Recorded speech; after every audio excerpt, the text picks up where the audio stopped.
Today's cards of the day are Vermillion's Ride Line and supports for Dragon Empire. Spark Kid Dragoon is your typical D-series starter that will make OG players whine online how Lizard Soldier Saishin should have been the one to be adapted instead. Red River Dragoon, when rode over by a grade 2 Narukami unit, lets you add up to 1 Eternal Thunderbolt order card from your deck.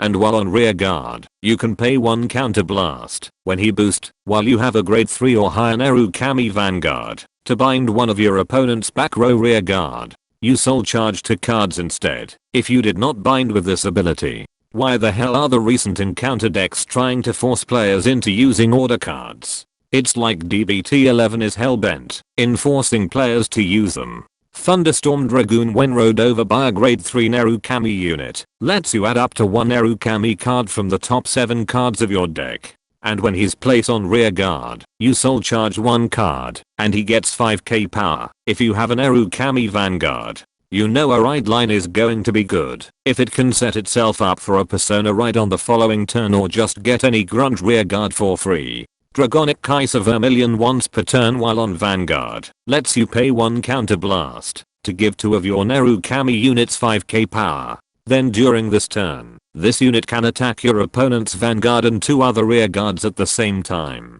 And once per turn while on Vanguard, you can discard 1 card at the end of the battle this unit attacked while you played a normal order card this turn, and your opponent has 4 or less damage to deal 1 damage to your opponent's Vanguard. Vermillion gained the ability to inflict emotional damage due to over 3000 years of always being in Overlord the clan's shadow. Eternal Thunderbolt is a normal order card that can only be played from either your hand or drop zone if you have a Vermillion Narukami Vanguard. When played, it gives your Vanguard 2 continuous abilities that makes you bind your opponent's rear guard that would be retired and gives all your front row units 5k power if your opponent doesn't have any rear guards. You bind this card if you played it from the drop zone. Shout out to the 2 Dungaree mains that will convert into Vermillion mains if they ever want to play standard and thus ending their generation. Rising Phoenix while in the drop zone lets you pay 1 soul blast when either player's cards get bound by your card's ability and you have an Narukami Vanguard to call this card to rear guard. And while on rear guard, you can retire itself to give 1 of your units 5k power. Vermillion decks can perform up to 5 attacks in 1 turn, all because someone at Bushier Roads R&D didn't get the memo that they should only be reworking cards based off their original release and not the V-Series version.